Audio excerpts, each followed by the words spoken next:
Widać bór. Tak jak widzieliście na samym początku, takim mini wstępie, przyjechaliśmy do łowiska, stanęliśmy sobie na samej górce. Mamy duże pole rzepaku za mną. Tam jest kompleks leśny. No i tak zwierzyna chodzi między rzepakiem a kompleksem. I tak się zastanawiamy, co tu zrobić. Jedna watacha dzików wyszła z lasu, jakiś pojedynczy dzik, chyba pojedynczy, bo to było bardzo daleko. Ja nie widziałem tam warchlaków, ale szedł przez pszenicę. Wyszedł z rzepaku, poszedł w stronę lasu. I taki mam dylemat. Mieliśmy iść w ogóle w tamtą stronę na podchód, bo dzisiaj polujemy z podchodu. Poszukamy dzisiaj dzików, poszukamy dzisiaj rogaczy, coś ciekawego. Sobie załaduję broń, bo za chwilę zapomnę. Standardowo amunicję mam. Nie zapomniałem dzisiaj. Więc załadujemy sobie kiplaucha i ruszamy na podchód zaraz, tak? Także powiem Wam, że można byłoby podchodzić te dziki tutaj. Te, które są pod lasem, tylko że one zaraz do lasu wejdą, myślę, mi się wydaje. One wyszły jakby na chwilę, żerują jeszcze na polu i za moment wejdą do lasu z powrotem albo pójdą do rzepaku. Tylko że problem jest taki, że po drodze mamy chmarę jeleni, mamy sporo saren, więc te sarny teoretycznie nam te dziki i te jelenie nam te dziki zabiorą ze sobą. Godzina 4 rano jest w ogóle. No nic, tak jak mówiłem wcześniej w poprzednich materiałach, robimy materiał, więcej będziemy polować w dzień niż w nocy, ale to nie będzie do końca tak, ponieważ czekają nas jeszcze materiały testowe, które dla Was, na Waszą prośbę, nasadka LRF-a, nasadka parda z LRF-em 007, nowa, która już jest na rynku, już powinna się ustabilizować jej dostępność. Chłopaki z firmy taniepolowanie.pl, akurat już jestem po rozmowie i mówili, że już mniej więcej wychodzą na prostą, także już te nasadki będą dostępne, u nas na stronie internetowej też.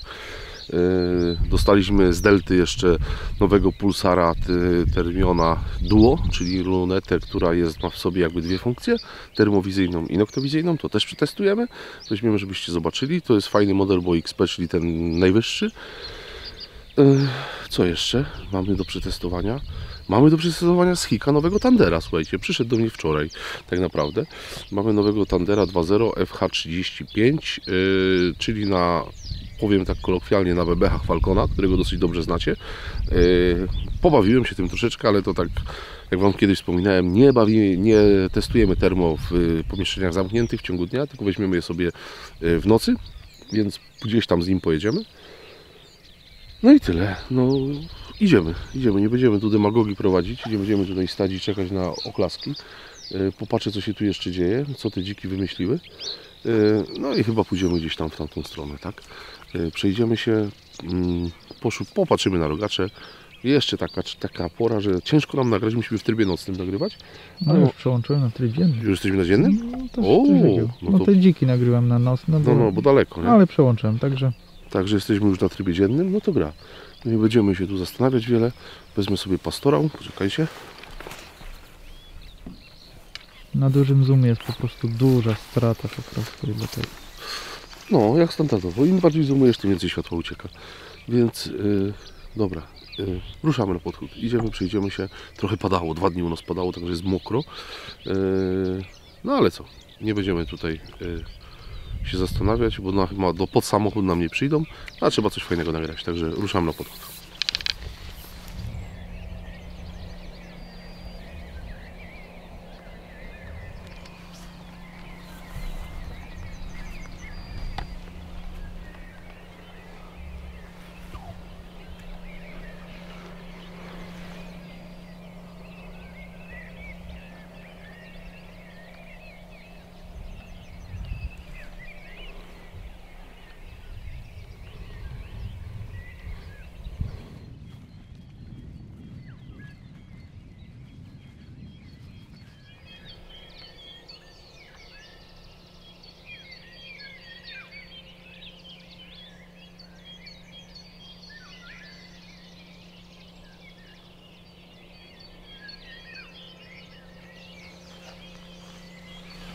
Nie były jelenie, słuchajcie, schodzimy.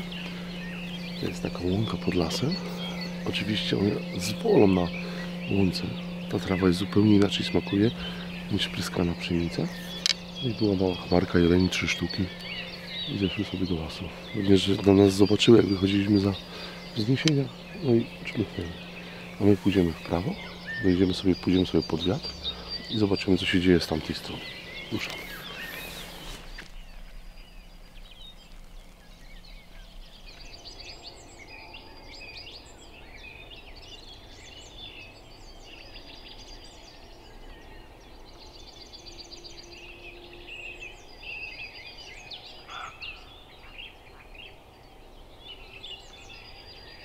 Dalej jesteśmy na Jedionce. Z jednym końcu były jelenie, a tu było 5 danieli, w tym szpic i reszta łań. Powolutku zeszły, ale za tą miedzą, to jest miedza, to jest taki pas tarni porośnięty taki grubymi drzewami typu dąb. Mamy jeszcze jedno pole, te daniele tam zeszły, więc podejdziemy sobie kawałek, zobaczymy, czy tam nic nie ma. Obawiam się, że jak mogły być dziki na tym polu, to te daniele jak poszły żwawo już w dół, chociaż nie uciekały szybko, to mogły je zabrać, a jeżeli nie, to może tam coś jeszcze będzie na tym polu. Idziemy dalej.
Widzieliście? Te daniele, że jednak nie poszły. Przeszły wszystko przez tą firankę, zatrzymały się tu, jeszcze pożerowały.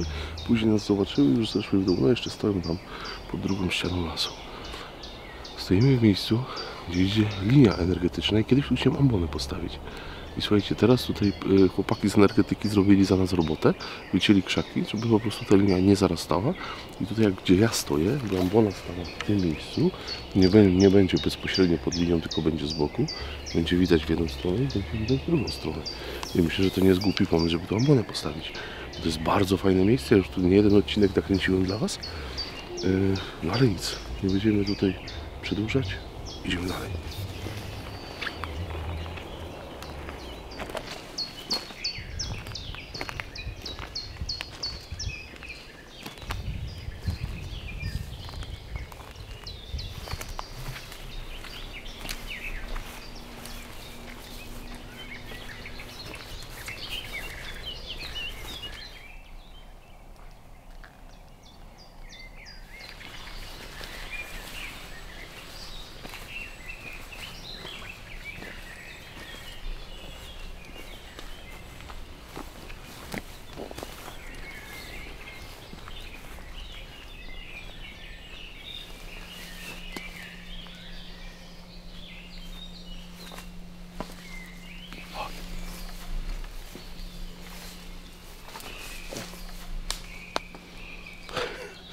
Pod prądem.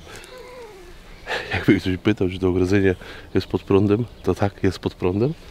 Jak macie pastora Blazera, a dotkniecie tym i sprawdzacie, no to przechodzi ten prąd. Dlatego widełkami musieliśmy sobie pomóc.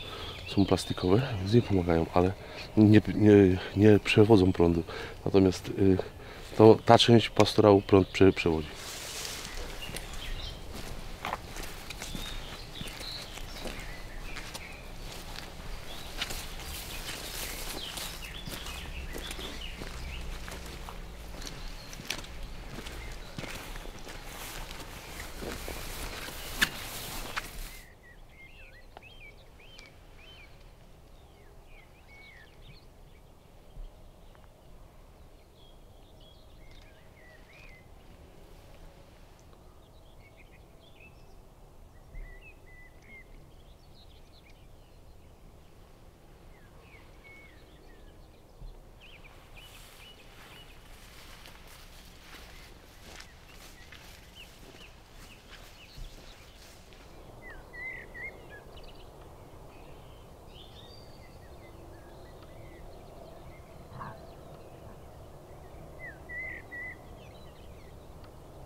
całkiem fajny rogacz przed nami. To taki młody, z kuską. Była łania, cofnęła się, przeszła rzepakiem, przeszła teraz za tymi sarnami w lewo, jeszcze gdzieś tam zaszczekamy na nas, podejdziemy kawałek i przejdziemy na lewą stronę zobaczyć. Zobaczymy, może coś będzie z drugiej strony krzaków.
Weszliśmy na chwilkę na ambonę.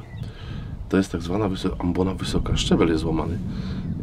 Więc tutaj kolega Krystian musi naprawić, bo on tu powie najwięcej z tej ambony. I weszliśmy po to, żeby zobaczyć, co się dzieje dookoła, ponieważ tu jest mega widoczność duża. No i tutaj, gdzie jesteśmy, no była chmara jeleni, jest sporo saren. No ale nie będziemy tu siedzieć. Chociaż myślę, że to nie byłby głupi pomysł tutaj usiąść. Może wieczorem byłoby lepiej. Ale rano szkoda mi tego świtu, więc schodzimy z ambony i pójdziemy, obejdziemy sobie jeszcze tutaj, zobaczymy, co się dzieje przy rzepakach. Ewidentnie dziki są w rzepaku. Więc teraz pytanie, czy z tego rzepaku wracają, czy nie wracają? Część, wydaje mi się, że to jest tak, one są tak podzielone. Część dzików wraca, a część zostaje. Posiedzimy tu dosłownie jeszcze 3 minuty, dosłownie, i schodzimy na dół. Patrzymy, co się dzieje. Za nami jest rzepak, za moimi plecami, dlatego tutaj też usiedliśmy na chwilkę. Czekajcie.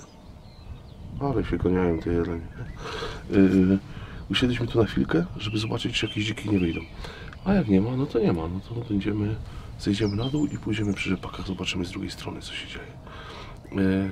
Później Wam opowiem trochę o ASF-ie, bo jak wiecie, dobrze wróciłem z Mazur i tam ten ASF jest. No i mam jakieś takie luźne przemyślenia, ale to sobie pogadamy później. Dobra, posiedzimy jeszcze 2 minuty i schodzimy na dół. Stoją te jelenie, tam jest, sarna jest.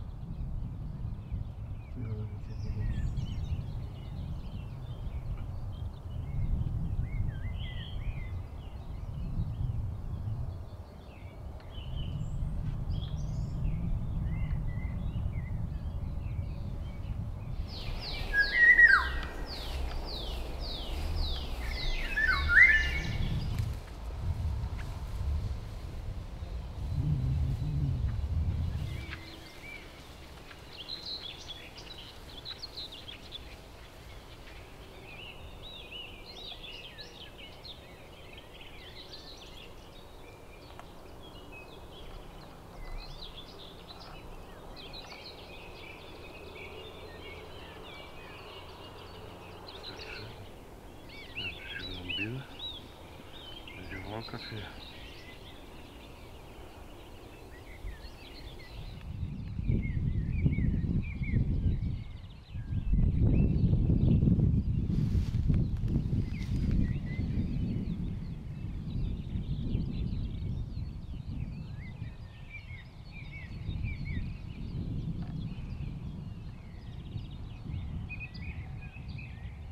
Ma jeden prostek?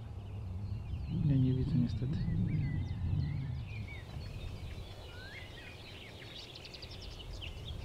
Będzie fajnie.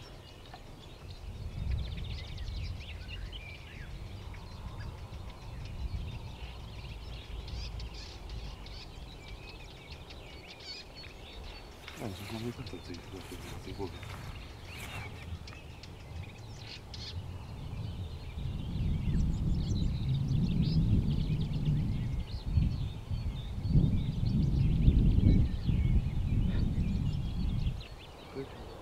Dwa rogacze, ten z lewej jest młodszy, moim zdaniem, i to młodszy około 2 lata.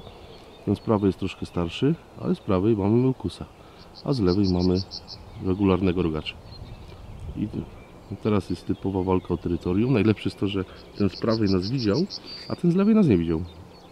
I cały czas na nas spogląda. Oho, chyba do kamery chcą coś powalczyć. I tutaj możecie zobaczyć, mamy połowę maja, już praktycznie drugą połowę. Ten z lewej już jest ładnie wybarwiony, już jest w sukni letniej. Ten z prawej jeszcze nie zmienił zimowej. I tu mamy fajne porównanie dwóch rogaczy w różnym wieku. No, bićmy się tutaj szybciutko do kamery, bo idziemy dalej.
I co teraz się zwodzą po prostu. Tak, mierzą siły do zamiary. Nic z tego nie będzie walki. Idziemy, zostawimy te rogacze. Za daleko na strzał jest. To jest 250 metrów. Nie będziemy. Zostawimy. Jeszcze czas na niego przyjdzie. Będziemy zobaczyć po drzewach.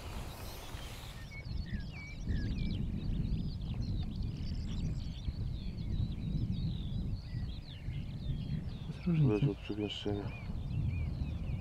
Patrzę. Tam jest jeden. Pod lasem jest sarna i zając.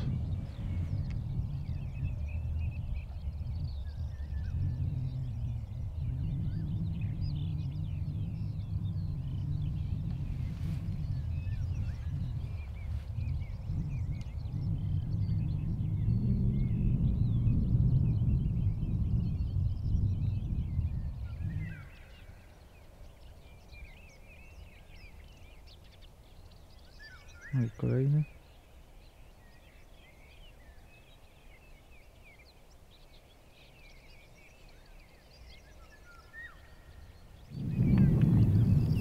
Kolejne wyjście. Już praktycznie za nami. Wróciliśmy do punktu wyjścia. Wróciliśmy do miejsca, gdzie były dziki. Obeszliśmy kawałek drogi. Zwierza było multum, słuchajcie. Był lis, były dziki, były jelenie, były daniele, były sarny, praktycznie wszystko zające. Natomiast no, dziki są ewidentnie w tej części rewiru. Tutaj widzieliśmy, no, organoleptycznie widzieliśmy po prostu dziki. Natomiast tropów tam dalej przy rzepaku, no mi się wydaje, że te dziki zostają jednak w rzepaku, większość. One już z tego rzepaku nie wychodzą. Więc tak naprawdę następne wyjście nasze będzie też na ten rewir. Pójdziemy tam. Pójdziemy tam pod las, gdzie te dziki schodziły.